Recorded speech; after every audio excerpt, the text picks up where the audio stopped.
Mahirap bang maging leader? Mahirap. It's hard in a way na you have to pivot. So, when you say pivot is, you have to know how you will handle. Ito yung everybody should be happy. Most of the time, everybody should be happy except yung leader. Kasi his job is to make everybody happy. When everybody happy, gagalaw.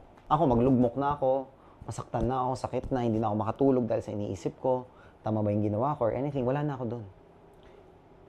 My emotions are irrelevant. You have to put everyone sa team mo. Kasi marami nakikita yung success mo eh. Pero hindi nila nakikita when you're alone eh. Yeah. Yung stress level. Sinong kinakausap mo? Sinong tinatakbuhan mo? Honestly, sa tinatakbuhan, wala eh. To be honest right now, I mean, my wife is always the shock absorber that, grabe, sobrang laki ng sacrifices niya.